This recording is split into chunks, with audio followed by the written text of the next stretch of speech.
I'm Rich Collins, and we're on the Collins Farm, which is right along I-80, about 2 miles southwest of UC Davis. We've got about 200 acres of YOLO fine silty loam, which is a soil classified at 100 on the Story Index, meaning it has a lot of great attributes. But after 2 or 3 generations of fairly intensive agriculture, the soil itself is essentially dead or not very alive. So we're trying to bring it back to life through better management. So we're doing multi-species cover crops in that classic winter window to capture that energy, retain soil moisture, keep the raindrops where they fall, and use that moisture for growing that great carbon and that soil fauna underneath when traditionally there's not a lot going on in these farm grounds. And then we also want to look at doing some off-season or alternative season cover crops like after tomatoes for that 10, 12, 14-week period where the ground has been vacated of the crop, been worked up, and it just sits there and bakes in that glorious Indian summer. I've been an organic gardener since I was 10. I was the president of the Sacramento Organic Gardening Club at the age of 13. Had an acre of market vegetables years and years and years ago. I didn't always farm this way. It's not easy to farm this way. Farmers around here are just not used to dealing with residue. They have contracts that are pretty ironclad with seed companies and canneries. So planting dates and harvest dates are fairly fixed. They've got lots of other acres. They've got bank debt. They've got all kinds of things to concern themselves with. Residue is not one they want to work with, but it's really important that we develop that know-how. Maybe you don't deal with the residue, you just disc it in, incorporate it as a whole plant. You can chop it. A 3-bed, 15-foot chopper will do 30 to 40 acres a day, depending on the load, the moisture in the canopy, and the length of the rows, or you can graze it down. So we did a small trial last year where we grazed a 150-foot wide strip, 300,000 feet across the field with 120 sheep to see if we could see a biological indicator, of the impact of that.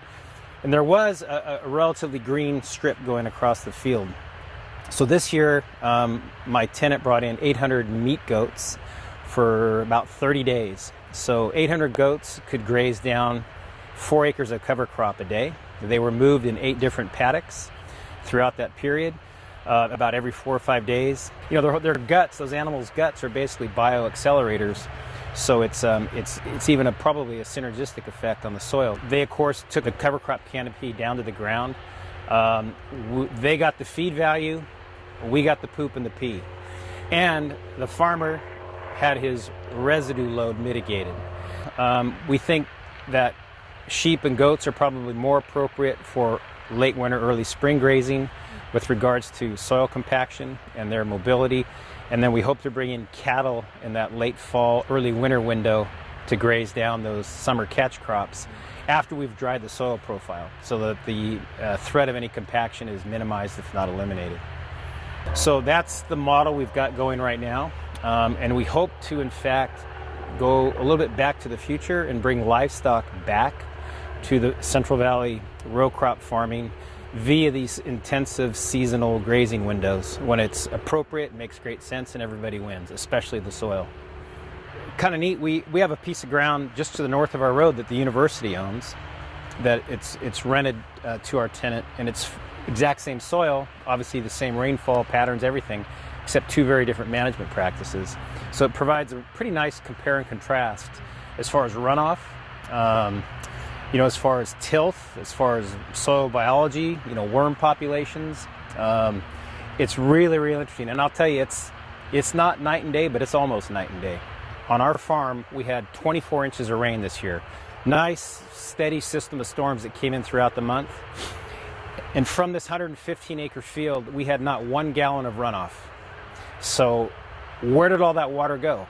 Obviously, a very minimal amount was used by the cover crop for transpiration, but the balance of it was either stored in the soil or infiltrated down lower into the soil profile, hopefully eventually ending up in the water table. All around us there was lots of localized flash flooding, if you will, running off basically sheet erosion off of fields that are bare naked throughout the winter. but we had zero runoff. So I would contend that every farmer's got a reservoir on his farm, not in the form of a pond, but in every square foot of soil or cubic foot of soil. It's so important to keep the water where it falls and use it. And that's what it's here for. It's not a waste product that we have to concern ourselves with pulling ditches and cleaning drains and getting rid of it. We should do everything we can to keep it exactly where it falls. That drives me nuts when people say they use water. Well, yeah, we use water, we're wasting. It's just crazy. It takes a lot of work and a lot of management, and it does add an element of risk, but the benefits being the soil biology, crop quality, yields, disease resistance, water efficiencies, carbon sequestration, less fuel, less labor, they're so profound, but it's a learning curve. We've got to get on the learning curve, and we got to stick to it and relearn this. And these are things that have been practiced in the past. We just tend to forget them every generation or two. We got a lot of work to do. But we have a great resource to start with. 100 on the story index, but we can make it 100 plus.